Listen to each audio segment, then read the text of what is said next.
With this, we move on to session one, poetry as a healing art. It's a universal truth.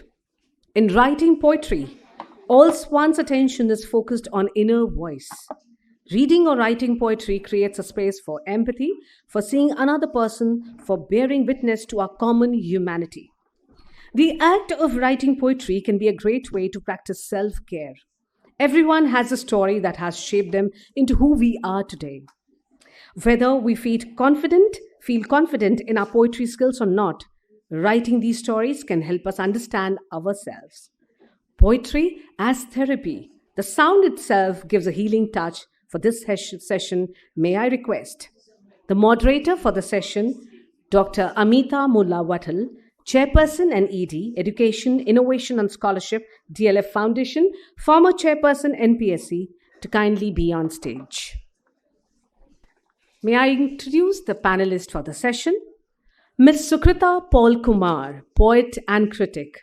Ma'am, may I request you to kindly be on stage? Ms. Sukrita Paul Kumar, a well-known poet and critic in English, she's held the Aruna Asaf Ali Chair at the University of Delhi till recently. An honorary fellow of International Writing Program, University of Iowa, and a former fellow of the Indian Institute of Advanced Study, she has published several collections of poems in English, including Folds of Silence, Within Margins, Rowing Together, and Apurna. As director of a UNESCO project, The Culture of Peace, she edited Mapping Memories, a volume of Urdu short stories from India and Pakistan, and is a proud recipient of many awards. Welcome, ma'am. Our next panelist is Ms. Mugdha Sinha, IAS, Joint Secretary, Ministry of Culture, Government of India. Ms. Mugdha Sinha is a career civil servant with 20 years of wide-ranging experience in governance, policy-making, and international trade negotiation. She has worked in the Ministries of Textiles, Industry and Commerce, both at the center and in her cadre, the state of Rajasthan, and also in food, public distribution and consumer affairs, and science and technology. She is currently Secretary, Art, Literature, Culture and Archaeology, and Director General, Kala Kendra, Jaipur, for the Government of Rajasthan. Welcome, ma'am. May I request our next panelist, Professor Anand Khatri, founder of Poetry Society for Poetry. Professor Anand Khatri is a theosophist, a poet, and a Reiki healer. He's the founder of the Poetry Society for Poetry.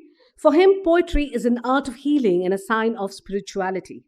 His poem, 21 Seasons, Poetry as a Spiritual Art, has received appreciation from many academicians.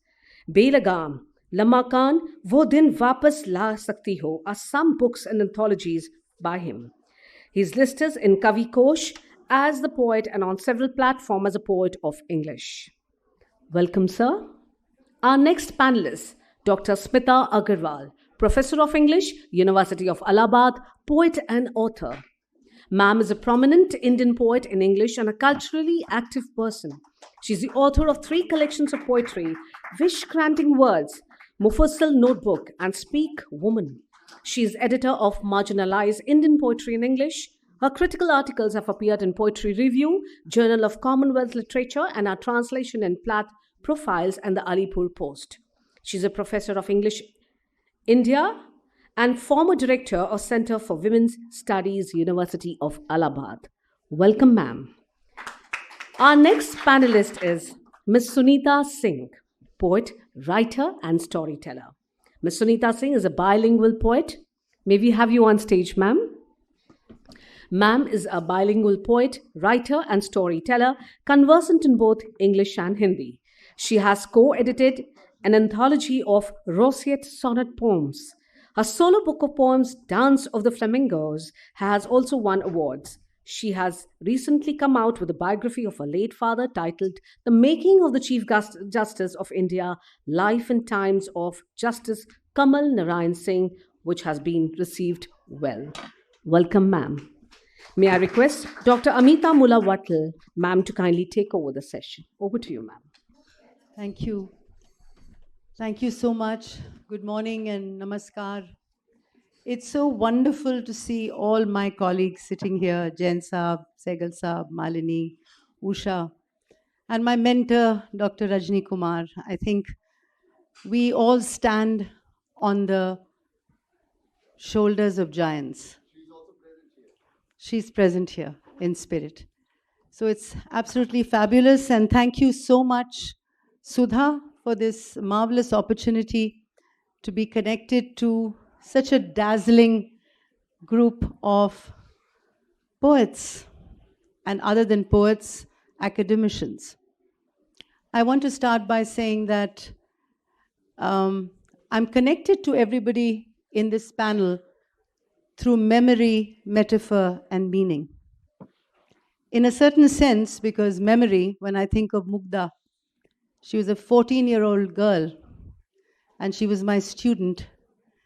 And I can always remember her standing there and she was spouting. I had just directed a play called The Globe.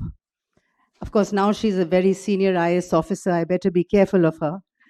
But I was directing Globe and she was standing there and it was a huge annual day and she was the heroine. She was Macbeth, Lady Macbeth. And she took off on, come you spirits that dwell on mortals' thoughts, unsex me here. And then the gray smoke started coming out of a smoke machine in a crazy manner. People started getting tense, but not Mugdha. She went on saying, change my milk for gall, etc., etc. And I think at that moment in time, she stood there like a shining light with so much wonder, with so much potential. And here she is today. Let's give a big hand to Mugdha, please.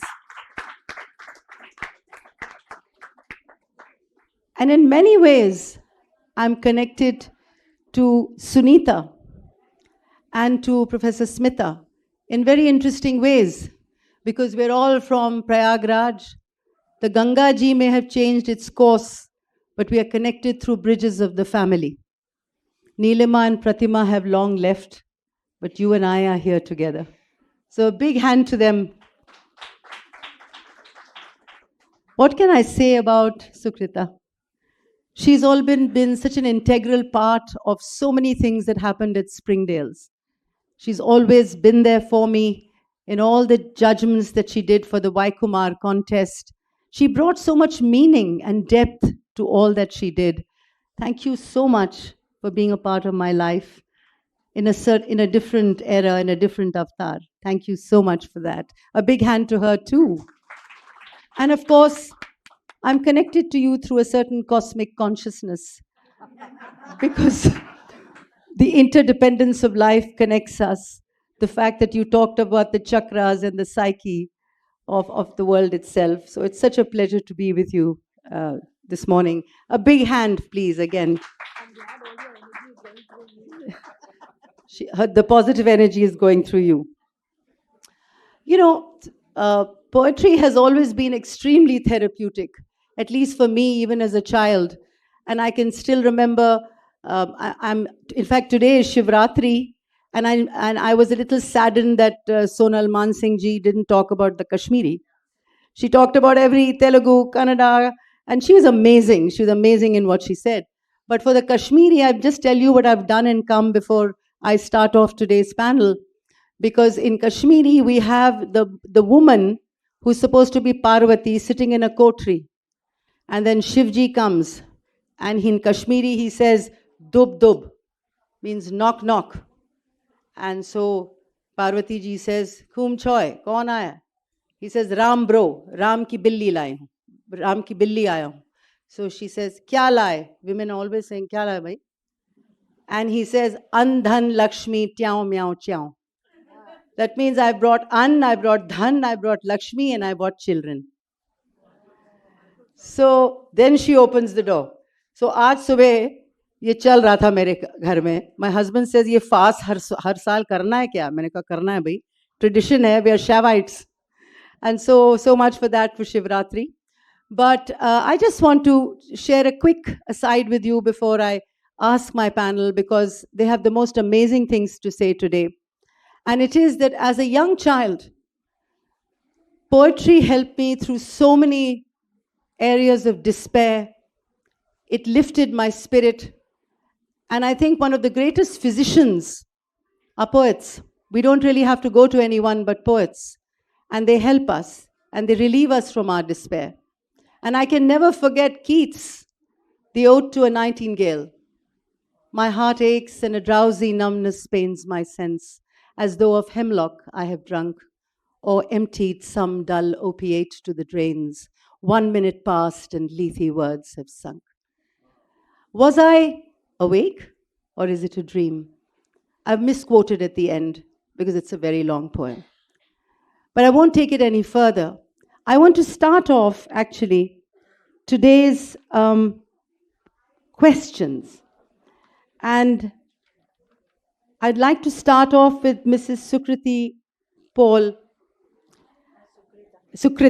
Mrs. Sukrita Paul, who in my mind is one of the greatest Indian poets right now. And I'd like to, would you like to speak from the podium? Sure. So, Sukrita, I'd like to ask you that you occupy the universe of being essentially an academic and emotively a poet. Your writings of partition literature and socially conscious poetry have a great connect. Being a poet, what are the sensitivities and sensibilities that have shaped the collective and the individual understanding of suffering, of political realities, and the creative projection of humanity?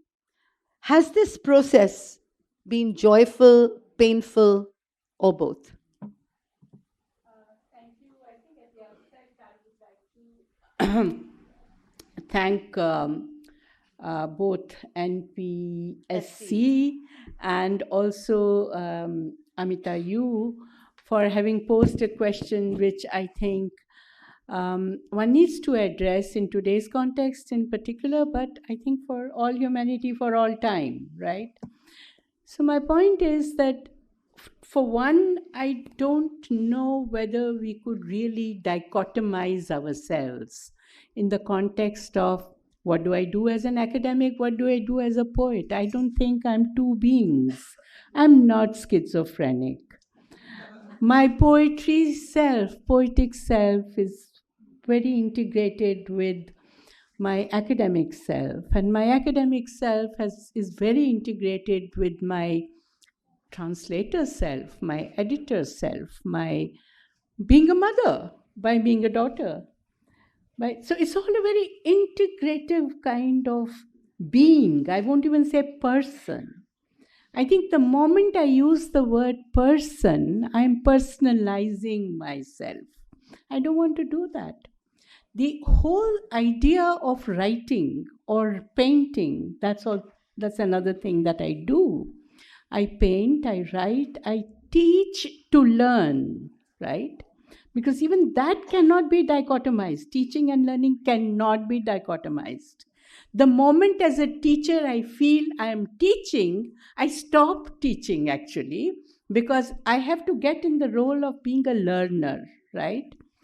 And poetry too. If I am not able to depersonalize myself in the writing of poetry, I'm afraid I'm not going to be able to connect with you or even with my own self. Because within my personal self, there is a larger self, which is of being, just that which connects with you, and a person of another age, another time, and future, or even the past. Because Shakespeare or Kalidas, they are within me, and Mahadevi Verma. For me to be able to find the right words, it could not be limited even in dichotomizing of English or Hindi or Sanskrit. I think language of poetry cannot be identified as all of these various terms, Hindi, English, Bangla, this, that. Because the moment we become super conscious of what language, then I'm not going to be able to write poetry, but I would be more enmeshed with words as words, right? I have a book which actually ultimately developed into what I called vanishing words. I write poetry to let the words disappear and the essence remains. If I become conscious of the words, I'm transferring that consciousness even to the reader, who would stop at words and say, "What a beautiful word." That's not what I want to do. I am in search for the language of poetry, be it silence. It could be silence. If I am able to articulate silence, that is poetry. And believe me, in my being a teacher, I can go on. So you have to do this. Yeah. So what was I saying? Yeah, silence. To me, silence is extremely important because it speaks the most. And one of the reasons why I've been very fond of Samuel Beckett is because in Waiting for Godot, this is what he's trying to do all the time. His words are minimal, and the scope of that particular play is endless beyond time.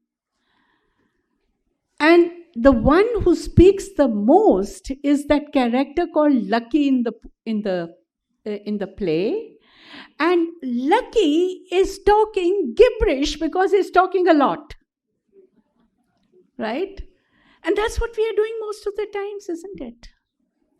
Talking a lot, but gibberish.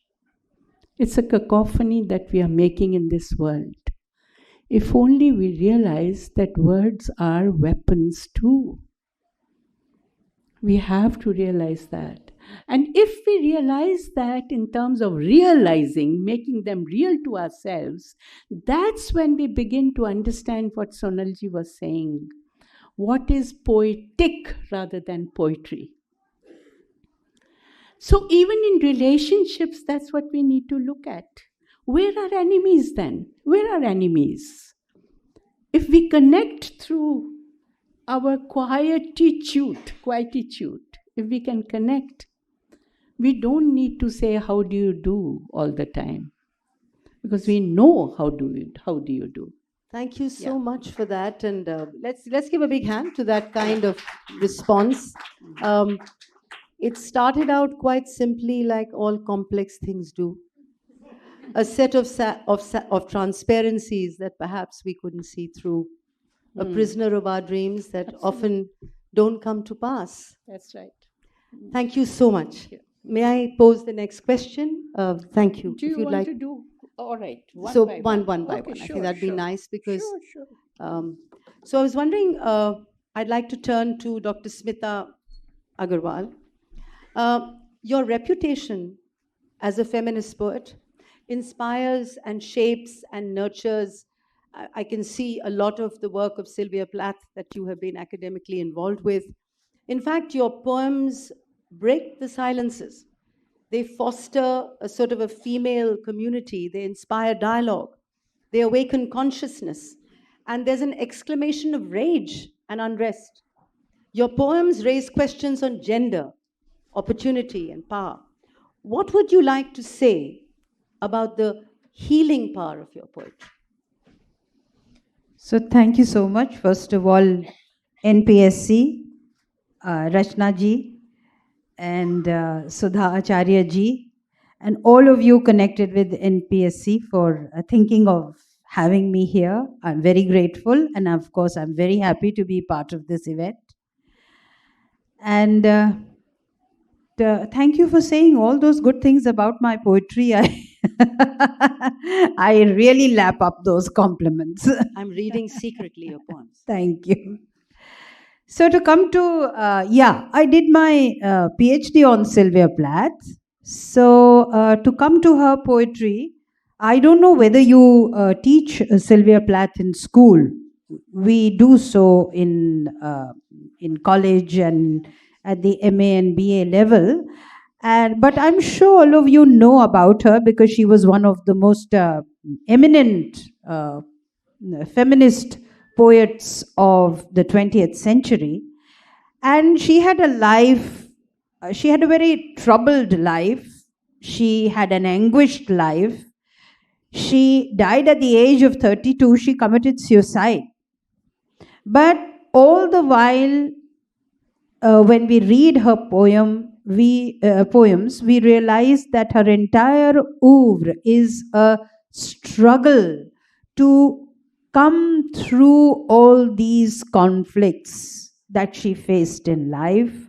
Her entire oeuvre of poetry expresses this desire to search for some kind of a meaning and come out of the hellhole or the black hole of depression. Her entire poetry is a struggle against patriarchy. It is a struggle against the authority, the authoritarian figures of men, whether it is the father, whether it is the husband, whether it is boyfriends, whether it is your son.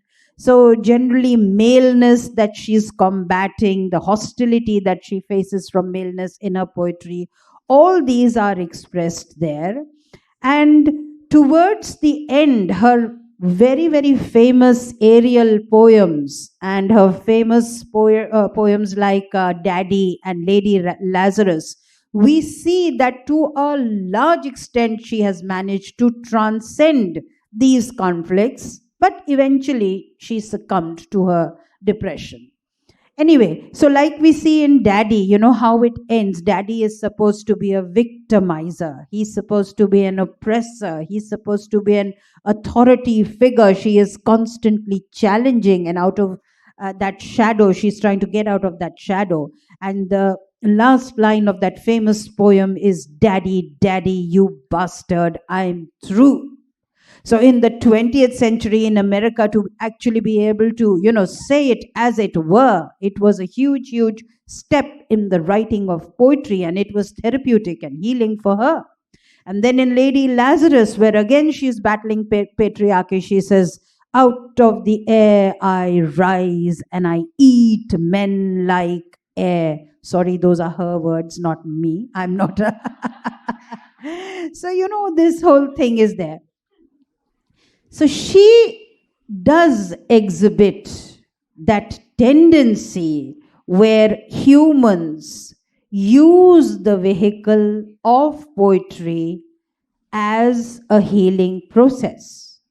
But let us leave that Anglophone tradition of poetry to one side and come to, as Sonalji was talking about, let us come to our Indic tradition and see how healing works there. So let us come, as Sonalji said, let us come to the Rig Veda. We all know that it's a conglomeration of all sorts of poetry in the Rig Veda, but most of the poems are prayers addressed to forces of nature which the individual, which the human considers to be far, far more powerful than himself or herself. And in writing out these prayers in Sanskrit, the Rig Veda poet, what is he or she trying to do? The poet is trying to build up a direct means of communication with the higher power and saying, oh, wind god, you are this, you are that, you are this, you are that. Give me some of your power. Make me something like yourself. Similarly to Agni, similarly to the sun god, etc., etc. So the individual who feels a lack in himself in the Rig Veda, by directly communicating with the god or the higher power, the individual tries to gain some of that power, come on a similar level playing field, and heal itself through prayer, because prayer is a means of communication. Now let us look at the Ramayana. Valmiki's Sanskrit Ramayana. Valmiki witnesses the Kronch Vad, the killing of one of the Saras cranes, and he witnesses the lamentation of the crane that is left behind, who has lost the other pair. And in witnessing this lamentation, it is Valmiki's empathy and sympathy that gets activated. and in a stroke of genius, he gets the shloka for the shoka to be expressed. That I will not go into Sanskrit, I'm not good at it, I'm not going to venture where Dr. Sonal Mansingh went, but that very famous Ma Nishad shlok that comes out of his mouth gives him the form and the content of the Ramayana, which, like the Cronch couple, is a whole poem. It gives him the metaphor for the separation of Ram and Sita. And it gives him the form of the shlok to express this whole story of the separation of Ram and Sita. So, Smita Okay. ji, if I may, Yeah. with your permission. Yeah. So ultimately, what you're saying, that comes out of, which helps poetry, helps despair, is I'm not very great at Sanskrit, but I could say that खिज़ां के रुत पे गुलाब चेहरा बना के रखना कमाल है. So ultimately, what we need to do is just keep ourselves positive through the poetry that we read, through the shloks that we read, and keep going. And thank you for that. Entire Ramayana is about restoring the natural order of things, जिनका की भंग उस क्रौंचवध के कारण हुआ था. So, that is the healing process of poetry. Right, Restoring the natural order of things. Thank you. Thank you so much. Thank you for that. I'll now turn to Professor Anand Khatri. I think you're a soothsayer. You know why? Are you an astrologer, a hidden astrologer? Because he wrote a book in 2018, right? And it was entitled Poetry as a Healing Art. I think it was a prophecy because immediately after that, we had the biggest existential crisis of our lives, which was the COVID. So I think it's amazing that you did that. And we were left grappling with alienation, with loneliness, with despair. What inspired you to write that poem? Did you know COVID is coming? Not really. Thank you for inviting me here. And I'm really, really happy that this gathering of eminent academicians and scholars is discussing healing and poetry. In an atmosphere where education is structured. We structure our education, syllabus, class-wise, everything is structured. And poetry is a very different genre. So, to let you know about myself, I'm an architect, and to answer your question, ma'am, being born to a family of theosophists, I was always connected to spirituality, and we have been practicing a lot of discourses on life and reading books together as a family, not just as a lodge.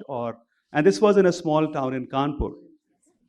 It was in my formative years that one of my leaders, whom we used to call Pitaji, Dr. Chitre in Kanpur, he taught me poetry. He made me write my first poem or correct my first poem.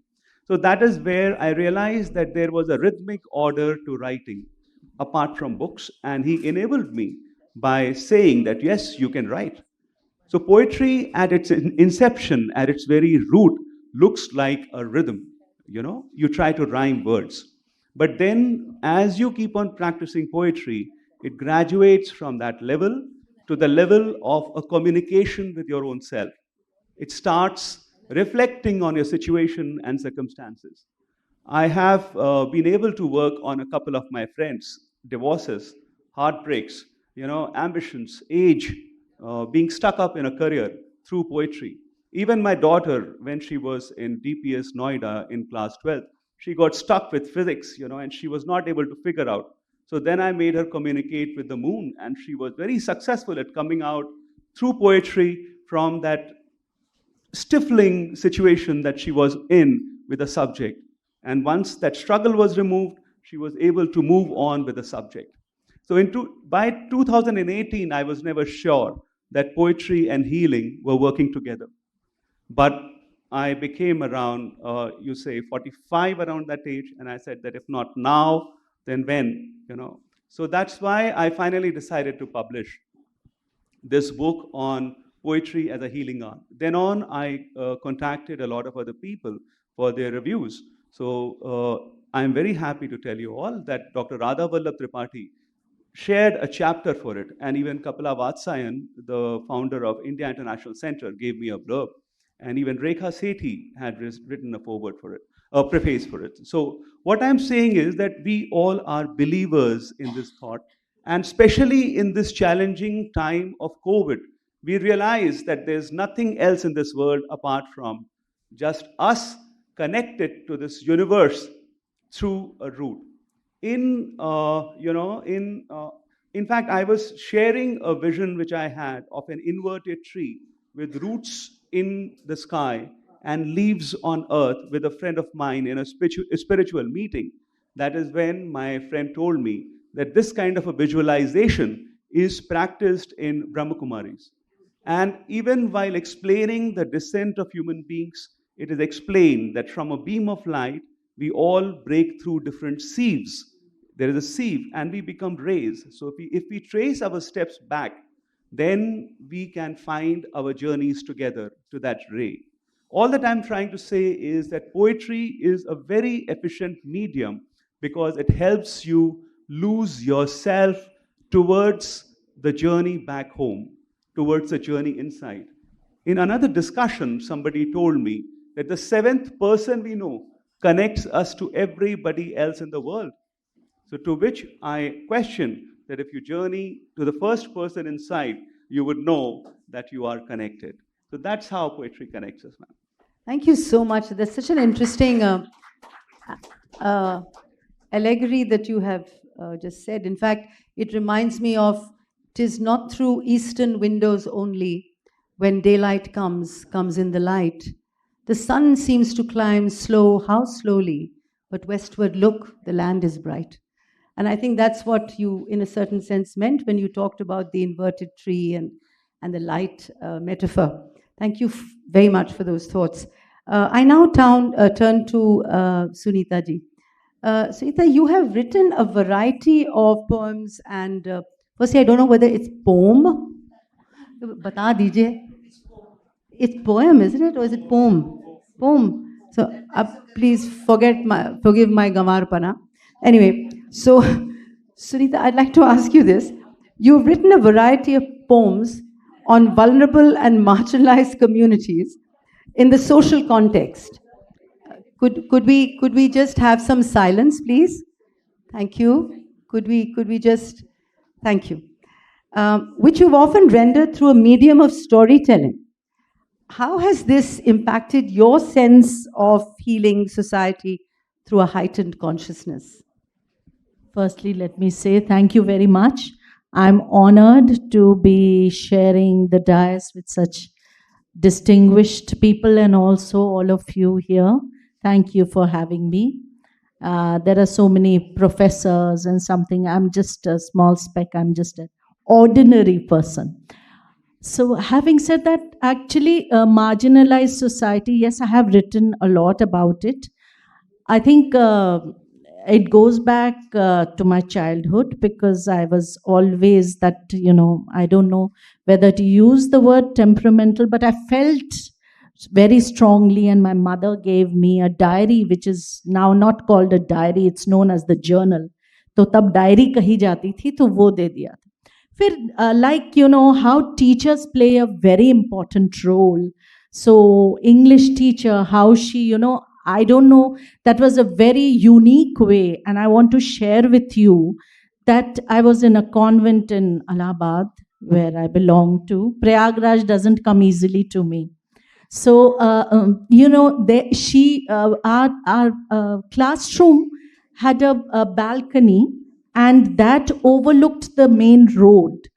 So she told us to go and observe for 2 minutes in silence and come back and write something. I think it was a beautiful way because it ignited, the poetic sense which Sukrita ji and Sonal Mansingh ji were talking about. तो poetry का जहाँ तक वो बोले तो मेरे ख्याल से सबके अंदर होती है वो चीज़, और इग्नाइट जब कोई गुरु या गाइड मिल जाता है तो वो वहाँ से शुरुआत हो जाती है, इतना मुश्किल नहीं होता है। आगे जा करके फिर मैंने लिखा वो you know sometimes you look at something, and because poets are naturally empathetic, so you understand their pain. Like when I watched the news recently, kuch samay pehle, there was this small boy who was beaten badly because he belonged to the so-called lower caste या different caste, and मंदिर में पानी नहीं पीने दिया. तो it makes me very angry. And also, there are small things, like I was in Bombay and I was walking down the path, and I saw on the edge of a pavement there was this lady who was living on a tent, or rather an arrangement. उसमें सब कुछ वो अपनी जिंदगी, and उसके मुंह पर जो on her face and her eyes, that really affected me. So all these things, I think adolescence का time जो होता है उसमें there is so much of emotional turmoil which children go through, and then poetry comes to the rescue. Reading Browning, reading Elizabeth Barrett Browning, ये हिंदी की कविताएं, उससे एक I think it is a very effective way in which all the suppressed emotions can find an outlet. So I think it healed me, and I don't know if some other person can find a sort of a connection reading me or reading all those great poets. आपको ये पता लगता है कि सिर्फ आप ही नहीं हैं. Recently my mother passed away, my father passed away, तो grieving process में भी poetry has always come to my rescue, and I think it does for everyone. If you can, I can say that it is a effective tool. Right. पढ़ने से भी connection. Thank you so much for that. I'm so glad you brought in the role of a teacher in that, because I remember that during my deepest despair, I was presented with Milton's Paradise Lost and Paradise Regained, and she wrote, "This man is blind, but he has a vision that he can see that in the darkest night you have the brightest star." And those lines certainly affected me. With that, I turned towards Mukta Sinha. And, Mukta, it's interesting how even Sonal Mansingh ji talked about alliteration with Geet Govind. And I see that I was fascinated with the alliterative of your epigrammatic postcard poems, which you've entitled Love, Lost, Longing, and Learning. Do you look at your poems as living entities which are able to deconstruct healing, conflict, peace, compassion, and all the emotions that make us human? Thank you very much. It's a very special occasion, and allow me to wish the NPSC their very, very happy golden jubilee.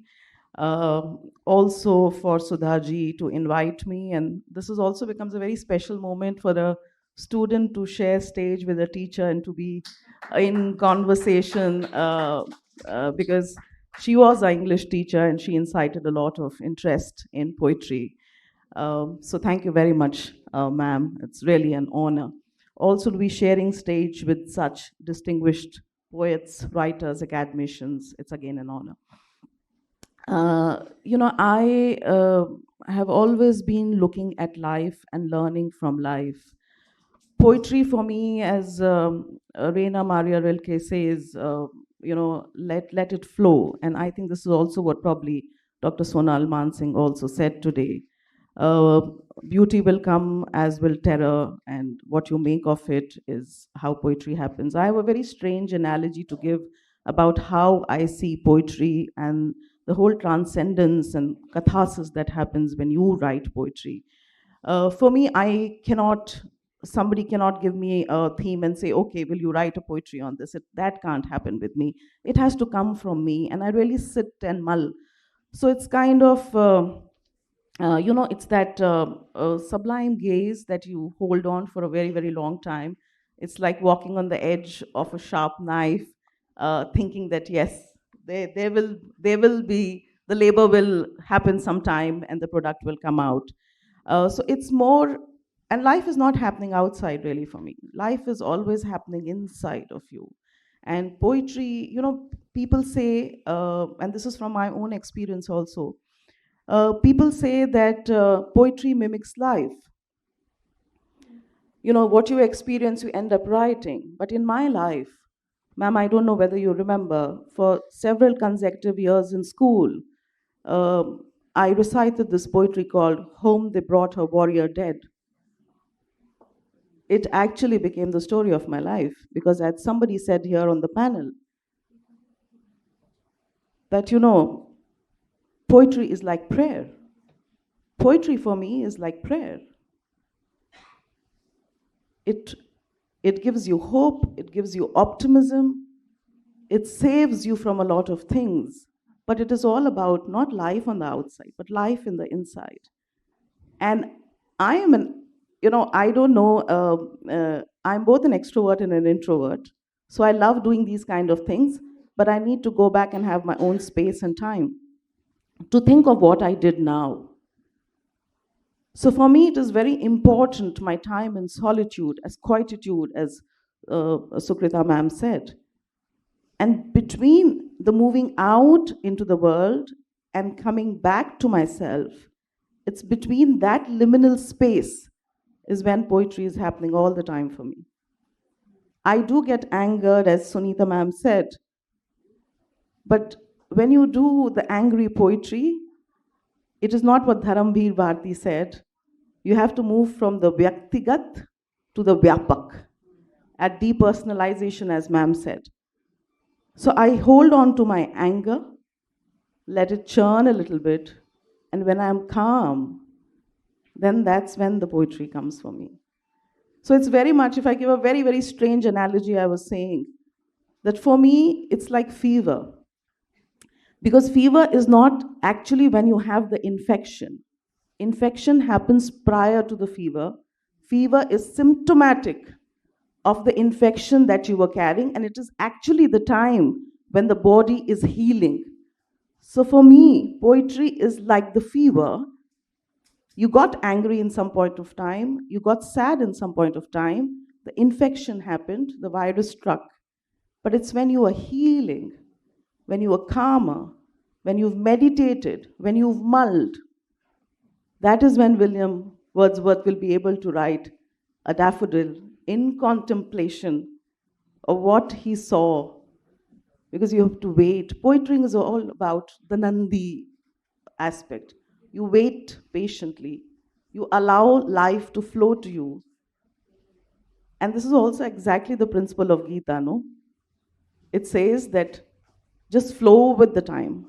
And I think for me, the beauty of poetry is very similar to life, love, education. And as they say, what you hold in your hands so dearly, give it away for it to be truly yours. And I think that for me is the essence of poetry. But give it not when you are angry, sad, or happy, but when you are in deep contemplation. That's when poetry will happen. Thank you so much, Mugdha, for those beautiful words. Since you've talked about the Nandi, just as quick aside, if you whisper in the ear of the Nandi, it'll go directly to Shiva. This is your day. I wonder if I wonder, when I think about you and your childhood, I think that perhaps the buttons of your mind were difficult to find and people's fingers were far too clumsy. I'd like to now turn to Sukrita and say, Sukrita, at every level of consciousness, in your words, whether we are the homeless or marginalized, how deeply have your convictions been reflected in your poems? I think I would fail in a poem if the conviction doesn't come through. Every poem has to. In the recent past, I have been working on a book which is that of selected poetry of my own, selection of what I've been writing all through. And on the one hand, one felt that every poem needed to be there. because it's like, it's come out of your bones and flesh and spirit and consciousness. So you get so attached as though it's your baby, every poem. On the other hand, there is a total disownment. You don't want to own it. And it was such a horrible and agonizing process of selecting what to get into the selected poems. But yeah, when you're talking about, I have a whole series of poems which is called We the Homeless. Can I read one? I'm going to be asking you to read one in the next question. The context is now. Please do it. Okay. So sometimes one has to, yeah, all right. So, okay. So the thing is that I worked with the homeless people for several years. And every day I would come back home after working for about 3 to 4 hours in the night. I would come back loaded with poetry. Because one is observation, the other is being a witness to the observation. And the witnessing self, as you rightly said, takes you into a certain wide expanse of consciousness when you allow things to happen. You are not doing it, it's something else that takes over. Now, what is this you? You figure that out. I haven't been able to figure out what this you is. Anyway, I'm just going to read one small little thing. And every day, till I would write this little poem, every day of those nights when I was working with the homeless, I was restless. So this is one of them. Sabji, said the boy from Badaयूं, teach me to write a letter that my old ma can read. She never went to school, Sabji. And remember, I won't learn to write what she can't read.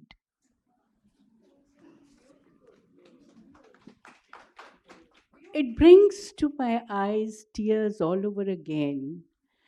This is the fate of not just the person who can't write or is illiterate, but all of us who are trying to write poetry.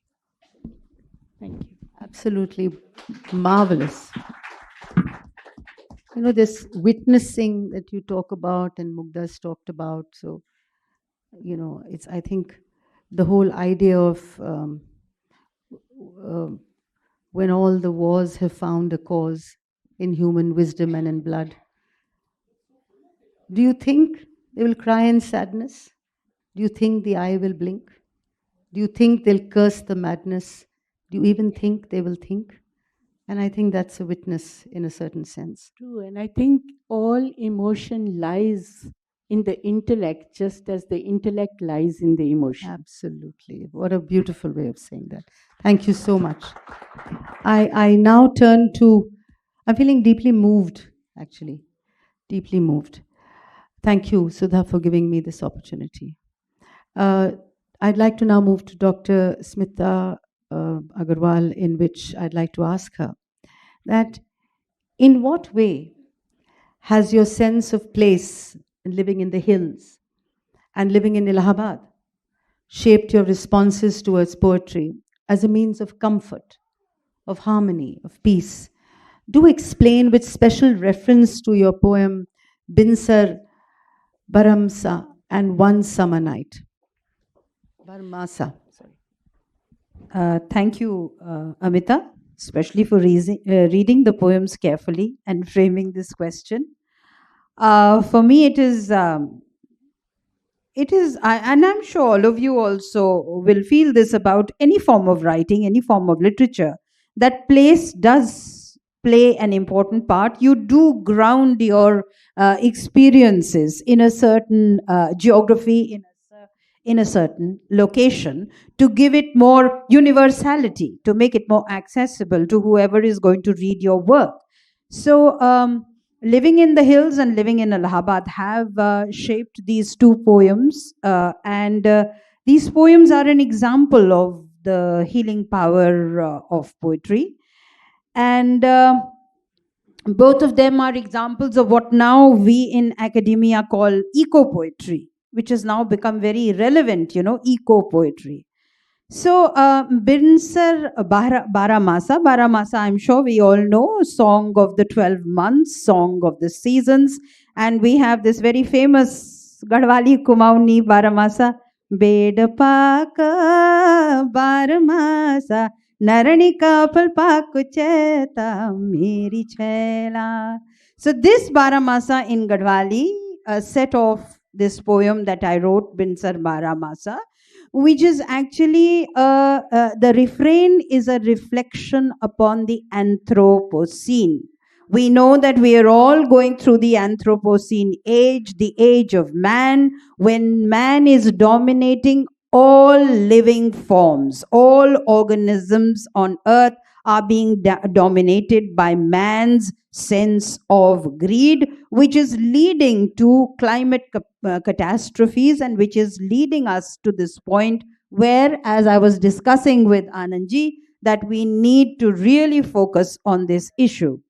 So this poem Binsar Baramasa is now getting anthologized, and people are also writing papers, on climate change and all, and writing to me that, ma'am, may we quote from your poem and things like that.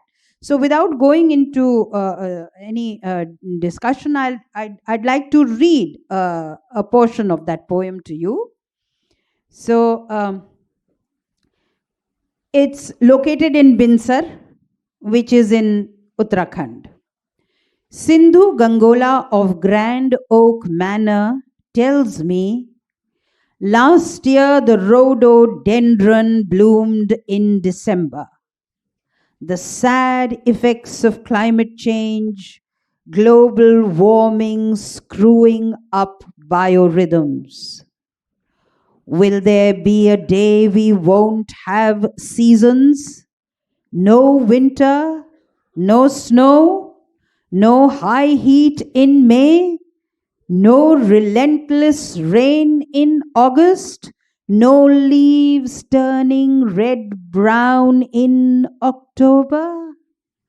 Just one standard season, heat sucking out life of grasses and plants, vaporizing glaciers, poets out of work. Poets out of work, having said all on this unvarying season, nostalgic of their juvenilia ditties written when the earth moved and the seasons turned. Thank you. That's absolutely superb. I mean, it just reminds me of no sun, no moon, no dawn, no noon, no dawn, no dusk, no time, no earthly view, no distant looking blue, November. So, I mean, the way you've put it, it's absolutely spectacular. So, if I may, with your permission, move forward to Professor Anand Khatri, and I would like you to read that other part in the next portion of your. Certainly. Thank you so much. Professor Anand Khatri, so important. I'd like you very much to paint a visual mural for us of your favorite lines from some of your poems. A holistic bouquet of words, something you could just quote for us. Before I quote from my poetry, I would like to clarify 2, 3 things which I missed in the previous discussion. Poetry begins as a rhythm, then it's a perspective, then it's a communication with your own self. Then it is a process of chasing thought. You start chasing your thought from a profession to a squirrel to the crowd of the city and so on and so forth. Then it becomes spontaneity and it ends in intuition. The root word of poetry is poesis, which is the capability to change your life through words. Similarly, in Chinese, the word poetry means word temple. Okay, and in Sanskrit, a kavi is actually the Prajapati. He is even the whole world is called a kavita. It's called a kavita. So responding to what you said, you asked me to do through the question. I mean, you asked me to quote from somewhere from my lines. But I have been following up the journey of J. Krishnamurti in poetry. Krishnamurti was born, not born, he was adopted by Dr. Besant in the Theosophical Society, and then he continued being with Theosophy till the time his thought promoted him to become, a thinker in a different stream. So Krishnamurti, in his initial years of poetry, I've been writing a book on Krishnamurti's journey through poetry. So he initially is chasing things as in a communication, but as he matures, he writes a very beautiful piece, which I would like to read for you all. He writes, and this is the time when it becomes prayer. And as Mugdha had rightly put it, poetry is very important. Our national anthem, our prayers, love meetings, heartbreaks, arti, puja, everything is poetry. And as Sonal Mansingh was saying, that poetry began sometime during the Rig Vedas, I must clarify that the first document ever created on poetry was written by Atreya Mahidas. This was in 10,000 BC. He wrote the Atreya Brahman, which was the root grantha for Rig Veda. So a Ved is technically, it comprises of two things. One is the mantra and the other is the Brahman. So mantra is the syllabic load which is always followed in poetry. The energy of poetry or the energy of mantra comes from the syllabic load. So when my colleagues are talking about Ramayana and when they talk about the structured poetry, then structured poetry has got a mathematics behind it, which all ghazalkars, all writers follow. All Ramayana, Mahabharata is written in Anushtup Chand, which is the same Chand grammar wherein 2 into 8 is used by Harivansh Rai Bachchan when he says, पूर्व चलने के बटोही बाट की पहचान कर ले. All his Nisha Nimantran is written in the same verse form. So verse form in poetry becomes very important. But anyways, coming back to what Krishnamurti said, he wrote, waiting the word of the master, watching the hidden light, listening to catch his orders in the very midst of the flight, seeing his slightest signal across the heads of throng, hearing his faintest whisper above earth's loudest song. So this was his prayer and his poem, which inspires me all the time. So before I come to my poetry, I thought I would read this. Thank you. Thank you so much. That was absolutely wonderful, the way you described the various movements of how poetry should go forward. I'd just like to ask now Sunita ji. Sunita ji, being bilingual, your English poems have many Hindi words. Your words in the context of seasons, festivals, Murli, Raga, Sakha. You also have done something on Adam and Eve, Adam Hawa. You've done something of that. You've written feminist poems. And the many roles that women play, you've done. So how do you depict these feminist poems, and what is the power of resilience that you talk about? Okay. So actually, since I belong to Allahabad, same. So I think the place and how I grew up, it was all, of course, I was studying in a convent, and in my house in Allahabad, there were lots of cultural events, Sangeet Sammelans, and short play competitions. In my house, whenever we collected, my aunts, my mother wrote poetry, and there were always songs, folk songs. I'm not talking about the Hindi filmy songs. So whenever we all collected, it was necessary कि कुछ सुनाओ, तुम चाहे 2 line कविता की बोलो या कोई गाना सुनाओ, और शादी के गीत हो गए, और चाइल्ड बर्थ और बारामासी, तो उसका असर कविता पर मेरे कहीं ना कहीं आया है. So even in my English poetry, I've written the Song of Spring, and Persephone है उसमें, Greek goddess of spring. उसके साथ साथ मतवाला बसंत भी है, और फागुन भी है, मुरली भी है, और सखा पोम्स जो मैंने लिखी हैं वो अंग्रेजी में लिखी हैं. और in that सखा वॉज कृष्ण जी को गोपियां सखा हो गई. द्रौपदी भी कृष्ण को सखा बोलती थी एंड बोलती थी. In times of dire need she called out to him. So ye those poems are about that, you know, like सखा और भक्ति ट्रेडिशन फॉलो करते हुए साथ साथ उसमें एक डिसाइपल और डेवटी का भी मिलन होता है. One is the man woman love, and also the disciple and the devotee. Some of my poems are about that in English. Hindi की बात करें तो जैसे आपने कहा, तो मैंने एडम और ईव को उर्दू में आदम और हवा कहते हैं, तो उसके बारे में लिखा है. वो फेमिनिस्ट पोएम है कि दोनों गुनाह दोनों का था एक, लेकिन उसको आदम को मिली आवारगी और हवा के लिए सिर्फ उसको आज तक वो समेट रही है. गिर पड़कर वो मंदिर मस्जिद जाकर पूछ रही है कहाँ खुदा, क्योंकि वो अभी भी उसके आंचल में सिसकियां ही हैं. सो ये उसके बारे में है.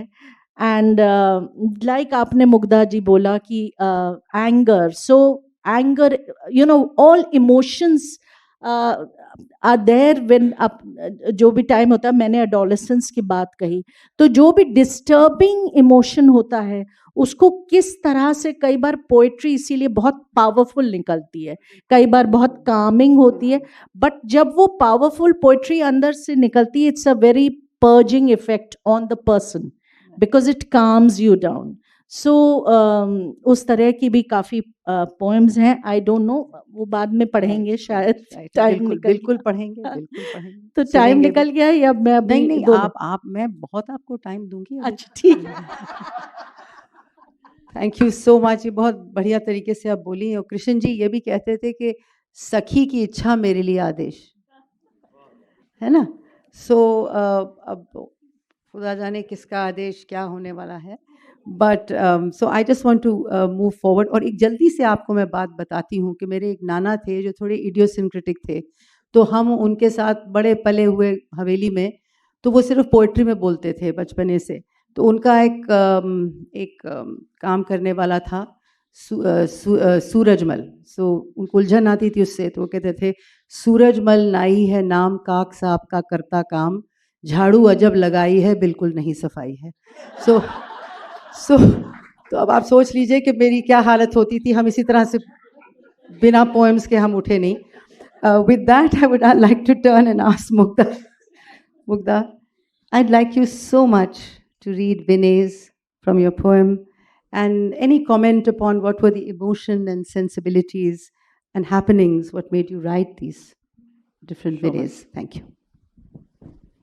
So I've been writing for the longest time, but because of my profession, if I can be very, very candid, I never really wanted to publish them for the simple reason that people judge you, or not for who you are, but what you bring out in the market and in the kind of job that I do that I couldn't afford. But during the lockdown, I think I thought that let me also risk this part of my being by bringing out my poetry collection. So 2 of them, I am bilingual. I write in both English and Hindi. So I don't even know whether I call myself a poet, because the longest time I've either done homework that Amita ma'am gave me, 12 years of school, then did seminar papers in college, and then once in the job I was only writing note sheets. So somewhere in between all this, I think I also wrote a little bit of poetry. So this one from my book, it's very epigrammatic poems like dohas. Kabir has influenced me, Dildar has influenced me when it comes to Hindi poetry. Metaphorical poetry is more my style, Jai Shankar Prasad, of course. So this one is called Transformation. I held on to the stem while petal by petal the flower was wilting. From withering, spring was born. In healing, I healed. The wound is now a sacred heart. From seeking, Buddha was born. So I am perpetually in search of who I am, and all my poems actually reflect uh, my search, my seeking, because I really don't know in what stage of life I am, but I think that the search will lead me someplace. Poetry is not just a prayer for me, it is also a last wish for me. So, in many of my poems, I have a fetish with death, old age, dying, grieving. These are basically the themes of my poems. And if ma'am would permit, can I also read something from a Hindi uh, uh, anthology which is also coming out, published by Vani? This is an ode to all women. I hope you will bear with me, slightly, not very longish, but longer than my epigrammatic poems. And I dedicate this to all women. It is called Sola Sringar. मेरे मरने के बाद संपूर्ण संस्कार पूर्ण करना, 16 श्रृंगार से मेरी आखिरी इच्छा का मान रखना, त्वचा पर चंदन का लेप, नेत्रों का दान करना, मुंह में तुलसी और गंगा जल से वरदान देना, हो सके तो मेरा दिल संभाल कर रखना, पर आंसुओं से मेरी आत्मा को बोझिल मत करना, देह के परित्याग में मेरी डोली का साथ देना, खाकसार से फूल चुनकर आकाश में बिखेर देना, मेरे आगमन का न्योता खुशी से रवाना करना, मेरे मरने के बाद संपूर्ण संस्कार पूर्ण करना, जननी की गोद में बेटी सदा पराई, जननी की गोद में बेटी सदा पराई, अपने आंचल से मुझको आशीर्वाद देना, मोह मत करना, ना घबराना कन्यादान से, अपने पिया के घर खुशी से विदा करना. And the पिया here is basically for God. मैं पीछे मुड़कर देखूंगी, मैं पीछे मुड़कर देखूंगी, मेरे जाने के बाद अफसोस मत करना, मेरे मरने के बाद संपूर्ण संस्कार पूर्ण करना.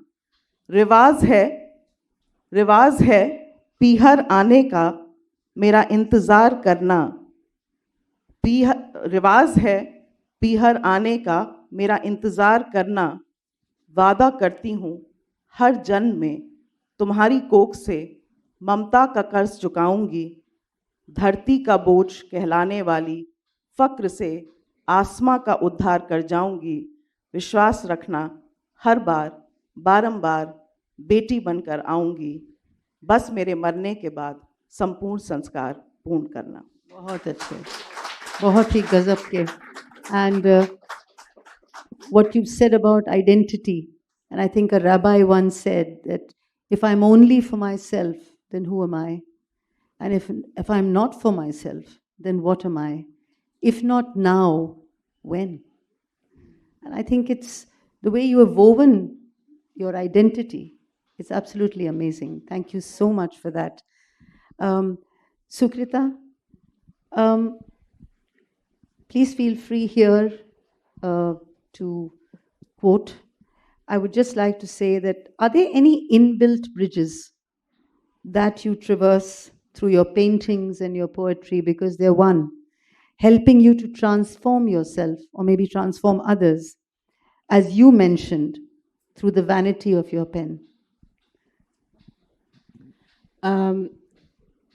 I think my paintings are poems, and my poems are actually paintings. You know, because, but yeah, when I sit down to sometimes write a poem, I feel that there are, if one allows oneself for the poem to come, you have to allow yourself, isn't it? So when it does, I feel that I'm going to take, nowadays I'm doing straight on the computer. So I start doing it, and I realize that no, I need to pick up brushes instead.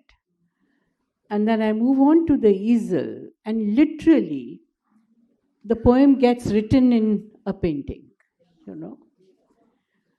And similarly, the vice versa also happens. And that's why I have very many poems which are very small, epigrammatic, as you say. I won't say they are haiku, but uh, then it's just an image that comes, right? And the image is a kind of, call it a metaphor or whatever, but that is it. And again, would you mind if I read something? Yeah, I will. So what I want to read here is I didn't mention that I have been writing on partition a lot, speaking on partition a lot. That's been my area of interest in my academics. Perhaps linking up with what Mukta you've been saying about who am I, what am I, and my identity, because my father was a refugee, and once you are a refugee, you are always a refugee in the mind, right? He was physically a refugee, and then we went off to Kenya. And I mean, I was born in Kenya. He went off to Kenya, and in Africa, he always felt that he was in exile, right? And that spirit of exile has come to me. I have always been looking for a home while sitting in a home. I'm a person of contradictions all the time, right? So I wrote this when I went to Vaga. And this poem comes, and I call it At Vaga.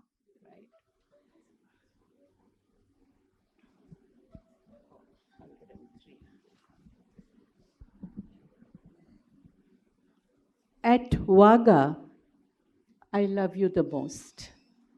The border, marked by the spectacle of stomping army boots, shining medals, beating their chests into the rising and setting sun, the day becoming night and the night day, when the guards on both sides change, bang, bang. I love you the most at Baga. When the guns are raised to salute separation, division, rupture, when the neighbor dies and wears the shroud, becomes enemy all at once. My friend, you go away only as a bird does, flying in the free skies, when the lines of hatred rise against prayer flags, Vaga happens. And I love you the most because you are on the other side of the border. Thank you. Absolutely. And I think I quite understand it's a certain sense of loss and pain when you talk about being a refugee, because there is no occupancy of space, there's no occupancy of place, there's no occupancy of time. And therefore, I always feel that Yes. my exiled spirit finds its home in poetry. Oh, you're so right. Because as Mugdha said, home they brought the warrior dead. As far as I was concerned, the warrior never came home. And so there's never been a closure. And you know that Gulzar Sahab translated my poetry. Right. And I was wondering, why would Gulzar translate my poetry, right? Why would he do that? Usually people think I have translated his True. poetry. I haven't, like you thought, I right? thought that. Now, what did he say? And this poem, the book of poems that happened eventually between Gulzar and myself was called Poems Come Home. True. And why did he translate my poetry into Hindustani? He said that I'm bringing your poems home. Absolutely. And that is because he said, because behind my English, there is my Hindi and my Urdu and my Punjabi, True. which are lurking around, True, but true. not coming out. Absolutely. I don't agree with him. So on that, no, but wow. So on that note, I'd like to just turn to Professor Smita Agarwal and ask her that it would be wonderful if you rendered a sprinkling of your favorite lines from a variety of your poems, that reflect your joy, your happiness, your healing, your togetherness. Is this the last question? No, Oh, there's some more. unless Sudha kicks me out of the podium. So, Sudha, you have to tell me when and what. Okay? Just wave a flag. As an example of poetry as a healing power, I would like to read this poem of mine. Our foster nurse of nature is repose. That is the title of the poem. I'm sure you all recognize it as a line from Shakespeare, from King Lear, Cordelia. Our foster nurse of nature is repose, and that is what Cordelia is referring to, that let him sleep, let Lear sleep, let him rest. That will rejuvenate him, that will bring his mind back to, from where it's got disoriented. So this poem again is a lullaby. All of us, we are used to the lori. All of us as mothers have sung little loris to our children, to our sons and daughters. So this is my version of a lullaby in English poetry. Lying in bed on a pure white sheet, the air conditioner whirring, I stare at the strip light, and when my eyes smart, I turn, and it seems for the first time I consider your features. Eyelashes like an aunt's, inked and curled, mouth petulant, the shape of your limbs like your father's, not even your temper matches mine. Wheat gold child sleeping, wheat gold child sleeping, you assure me that I belong to the land of karma. Having performed my duty, why should I wish that my shadow, like a stamp, should brand you? What gesture of atonement can I make? What gesture of atonement can I make? You whom I've flogged in dreams each time you upset an apple cart with a sneeze or fever. Let me clear this room of frost and fire. Let me clear this room of frost and fire. Shoo away clamor. Turn out the light that drills through your lids.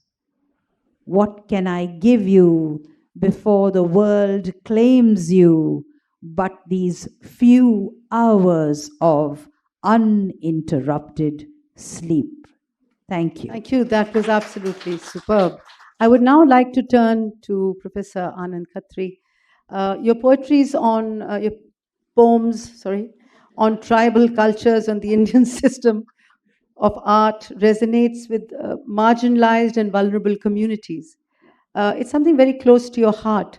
Would you like to quote something from what you've? I'd like to hear that actually. Thank you. There is a small story first, Briefly. very brief, and then few quotes from my poems.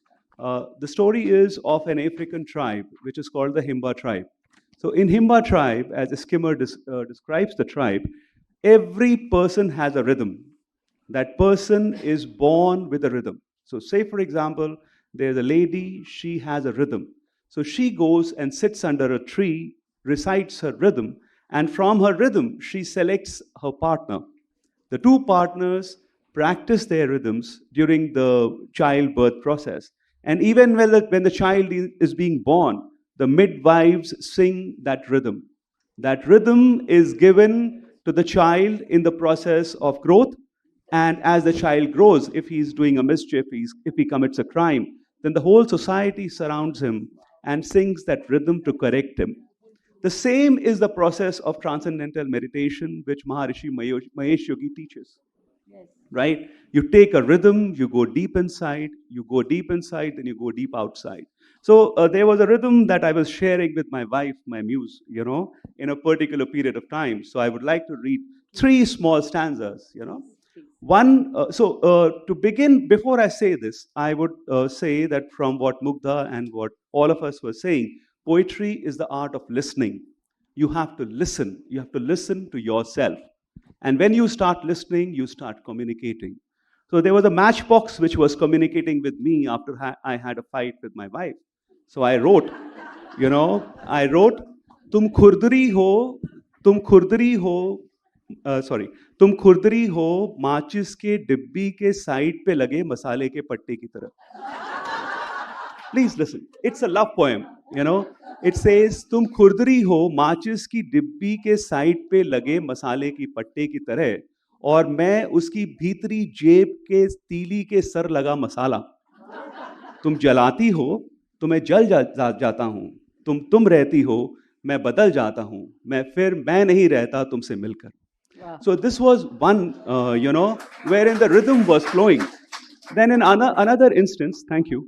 In another instance, I wrote, I was thinking that this was the last day of my life. So I wrote for her, आओ इस उम्र के दरख्त के साए में बैठे हम तुम. आओ इस उम्र के दरख्त के साए में बैठे हम तुम. ये जिंदगी मेरी दराज में बंद है और चारों ओर दुनिया घूम रही है. एक उम्र का पेड़ है बादलों से लदा, मेरी खिड़की पे थोड़ा सा झुका. रात चादर लपेटे सोई है और मन बेचैन सपनों के साथ खेल रहा है. So I started painting poetry through my poetry following the same rhythm. And this rhythm began with a poem called Mrs. Algebra, wherein I said that you are like in algebra, X is there, you are an indefinite, and then two daughters are born, Y and Z. You become a binomial equation and then a trinomial equation. I don't understand either. बहुत So बढ़िया. that's following a rhythm Let's give in a big life. clap Thank you. to. Thank you. आपने तो दिलीप कुमार का band ही बजा दिया, जिसमें वो कहते हैं जलते हैं जिसके लिए तेरी आंखों के दिए. आपने तो तीली से वो कर दिया. Thank you so much for that. I would like to turn to Sunita ji and ask her that do you share with us little pieces of your poems which will help us to view your creative and emotional journey across time? Briefly, please. Thank you. अभी सखा के बारे में बात किया था, जैसे बताया. I also do story telling, dramatise story telling. Sonal Mansingh ji ने जो बताया था कि हमारा एक फोरम है जिसमें हम जो भाषाएं हैं, हिंदुस्तानी भाषाएं, उसको प्रमोट करने के लिए हम क्लासिक्स पढ़ते हैं ड्रामेटाइज ढंग से, जैसे पहले हवा महल होता था.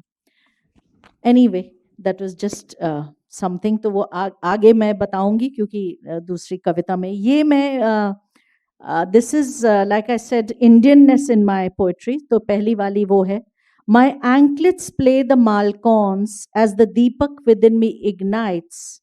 सखा, you smile in the sparkle of my tinkling red, yellow, pink, turquoise of my bangles, playing with my errant curls, coiled serpents around your long fingers, pulling them ever so slightly as I drown in your hypnotic eyes.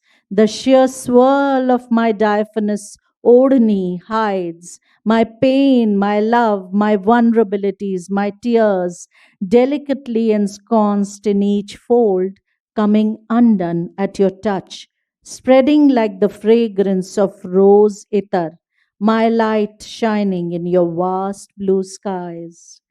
एक ये English की थी और ये मैं हिंदी की पढ़ रही हूँ, जिसमें एक साहब हैं जो कि वो पूछते हैं, जैसे दो लोग बैठे हों और वो बात कर रहे हों, तो वो पूछते हैं कि आप कौन हैं, तो वो बताते हैं कि मैं कवि हूँ. तो वो पूछते हैं, ओह कवि हो तुम? तो जवाब देते हैं, हाँ कवि हूँ मैं. तो हमसे मुख्तलिफ हो? वो बोलते हैं, तो हमसे मुख्तलिफ हो? कवि हूँ, ये जवाब देते हैं, कवि हूँ, हर लम्हा बड़ी शिद्दत से महसूस करता हूँ, अपने ख्यालों को परिंदे सा आज़ाद रखता हूँ, अपने पैरों को ज़मीं के बहुत पास रखता हूँ, इश्क के तीर को, इश्क के तीर से घायल दिल के हर गम हर आह को संभाल कर रखता हूँ. गर्दिशी क्या है, गर्दिशी क्या है, उसके गर्त को भी अपना सकता हूँ. रकीबों रंजिशों का बेधड़क सामना कर सकता हूँ हर मलाल हर अश्क को मोती में पिरो कर एक माला तेरे पढ़ने को बना सकता हूँ हवा के हर झोंके को अपने गेसुओं में पनाह दे सकता हूँ हर आंधी का सीना तान मुकाबला कर सकता हूँ अपने जज्बातों को पंख लगाकर उस शफाक दरिया में भी डुबकी लगा सकता हूँ जिंदगी के मैखाने का जिंदगी के मैखाने का हर प्याला चखा है हमने हर जहर को भी उसकी दवा समझ पी सकता हूँ कवि हूँ हाँ कवि हूँ मैं बहुत ही बेहतरीन. Thank you so much. Mukta,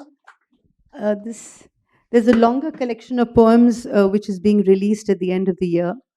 I would gather it's a midlife event. How do you think you've transformed from what you were writing as a younger person, and you have evolved till today? And this evolution, is this depicted in your poems?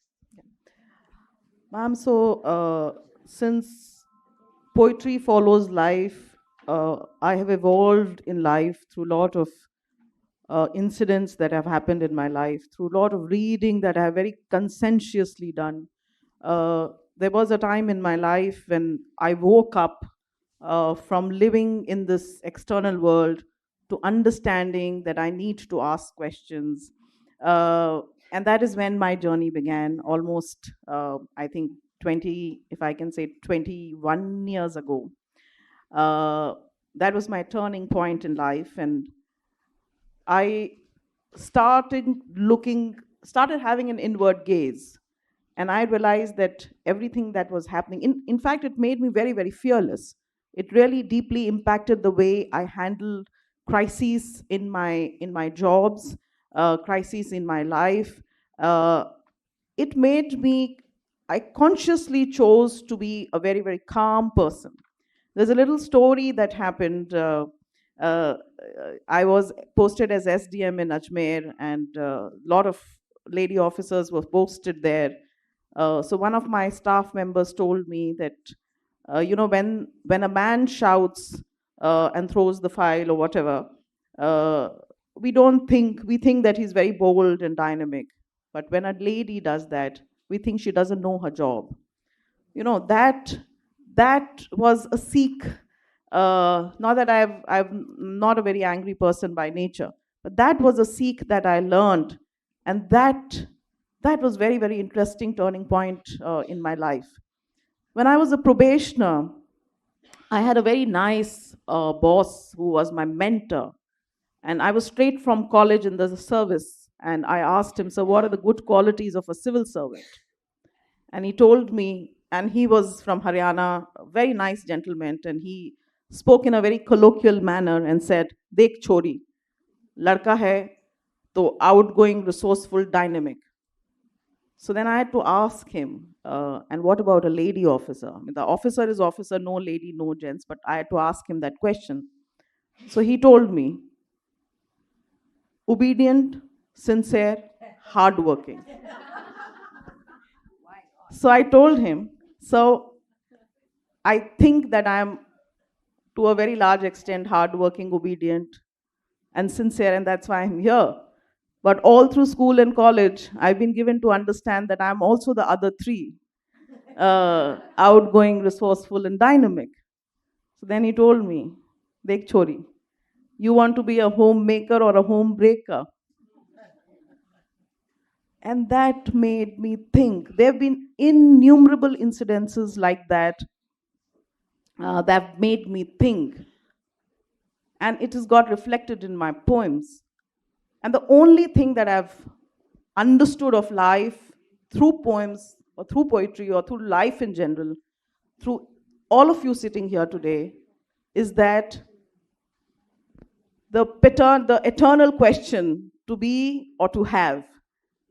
And my answer to that is, if you become loving, you will have all the love that you want. And that, I think, because this book of poetry that has come out is all about love, loss, longing and learning. So the longing is for life all the time. To become who I am meant to become in this life. And all my poems are around that longing, that seeking, that search.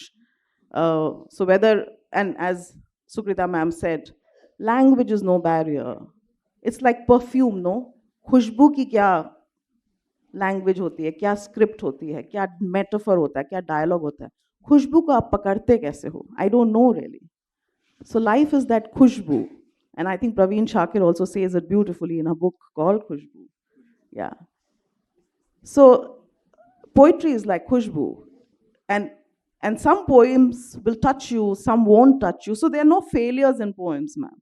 Not every poem has to resonate for you. But it has to have a universal message. It has to be therapeutic. It has to just touch you somewhere. And I think that is poem for me. That is poetry for me. And if you permit, can I just read one very short one, if you have time? Please. Briefly. So because कुछ इश्क मोहब्बत भी होना चाहिए ना जब कविता होती है. So this one is called What Was I? I never got over any of my loves long after final goodbyes. Memories of our times together cast a shadow. Physics is not the same as chemistry. It tells us shadows require two things, an object and a source of light. I could never configure or say with confidence who was which, what was I. Thank you so very much. इससे पहले ये अदिति की तीर नज़र मुझे खाक कर दे stage पे. To finish this, I just would like to say that क्या बताऊँ आप लोगों को, मैं तो चाहती हूँ कि मैं चलता चला जाए ये आलम, but मुझे बड़ी ही दूर दूर से निगाहें मेरी तरफ हैं जड़ी गड़ी हुई. So I just like to say that there was so much more I wanted to ask, but I cannot tell you how happy that I am that I've been given this opportunity to speak to you, Sukrita, Mukta, Sunita, Anand ji, and आपको भी professor Smita. So एक second आप उसके बाद उषा जी आपके questions खत्म नहीं होते हैं, एक मिनट रुकिए. मैं ज़रा आपकी इजाज़त हो तो मैं थोड़ा सा कहानी डाल दूँ, उसके बाद आप पूछ लीजिएगा. So I just want to say, grow old along with me, the best is yet to be, the first of life for which the last was made. Thank you so much. A big hand to our poets. Amita And ji, what a great session this has been. Amita- Great learning. कोई अमिता कह जी- रहा है, कोई कुछ कह रहा है. अमिता जी, क्योंकि बस 2 लाइनें, क्योंकि हम दिल्ली में हैं आप- और गालिब का हमने कुछ पढ़ा ही नहीं, पोएट्री के बारे में बात हो रही है. चलिए तो पोएट्री इज लाइक इश्क पर जोर नहीं है, ये वो आतिश है गालिब कि लगाए ना लगे और बुझाए ना बुझे. आग का दरिया है बहन, आग का दरिया. अच्छा, उषा जी ब्रीफली 2 सेकंड. हाँ,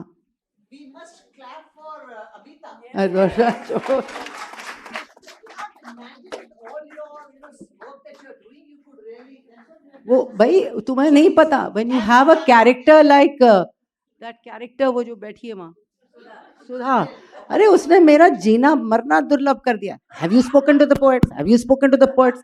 अरे आफत हो गई, लड़ाई झगड़े हो गए व्हाट्सएप पे. Anyway. पूछना तो मुझे बहुत कुछ था, बिल्कुल. myself from English literature, but anyway I don't want to. मुझे सिर्फ एक लाइन बोलनी है.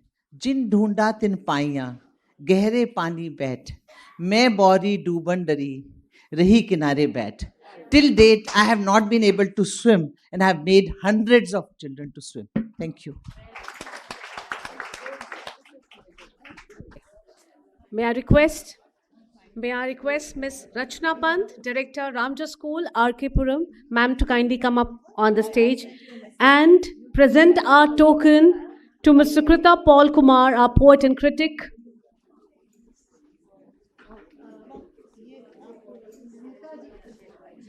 Sukrita ma'am, this is our token of love.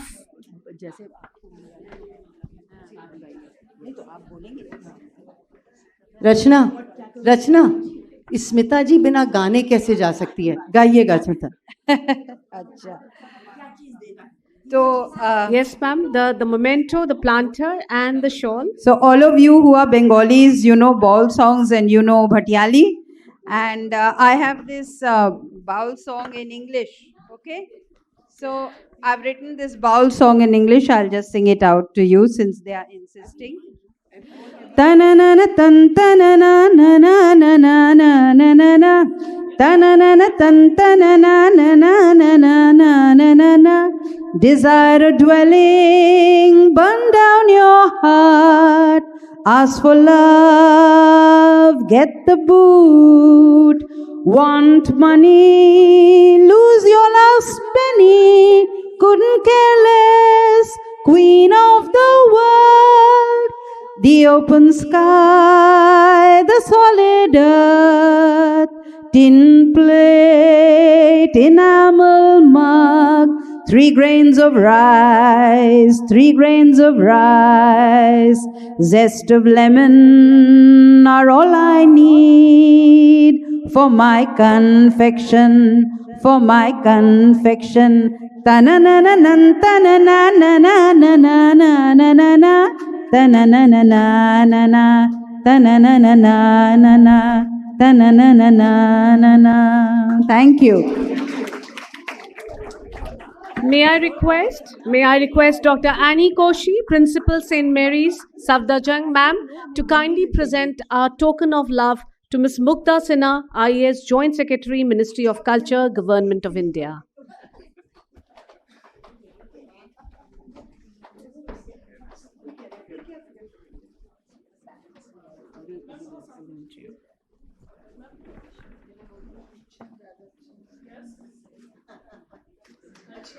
Thank you. May I request Ms. Anuradha Joshi, Principal Sardar Patel Vidyalaya, to kindly present our token of gratitude to Professor Anand Khatri.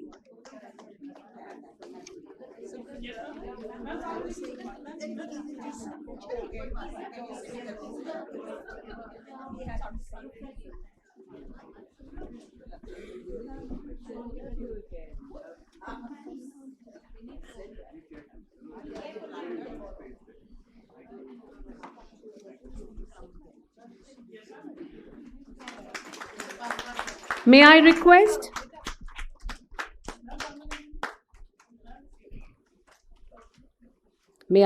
Dr. Ruchi Seth, Principal, Lotus Valley, Noida, ma'am, to kindly present our token of gratitude to Dr. Smita Agarwal.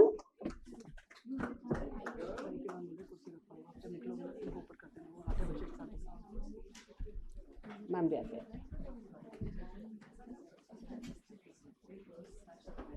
Dr. Smita Agarwal, we have Dr. Ruchi Seth presenting our token of gratitude to Dr. Smita Agarwal.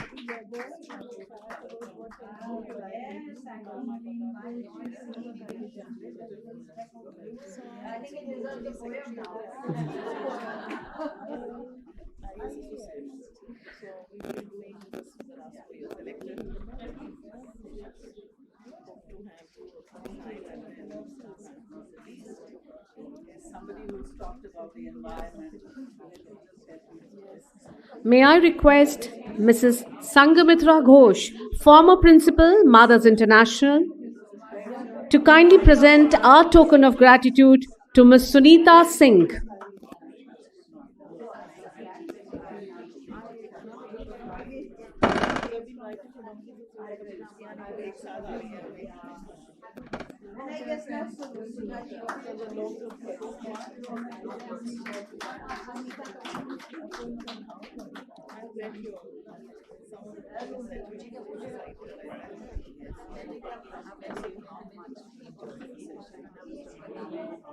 Thank you, ma'am. May I request Ms. Aditi Mishra, Vice Chairman? May I request Ms. Aditi Mishra, Vice Chairperson, NPSC, Principal, DPS 45, to kindly present our token of gratitude to Dr. Amita Mula Watal. Our gratitude to Dr. Amita Mula Watal.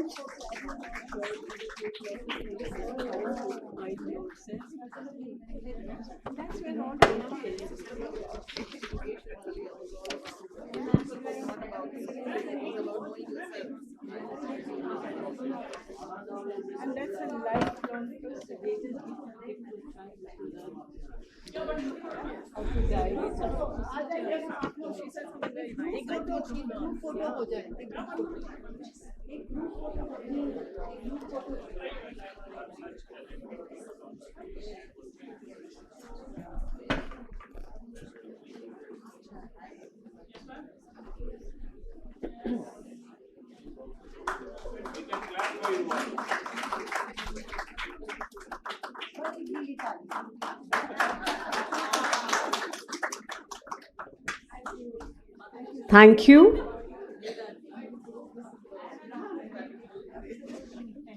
With this, we move on to our next session.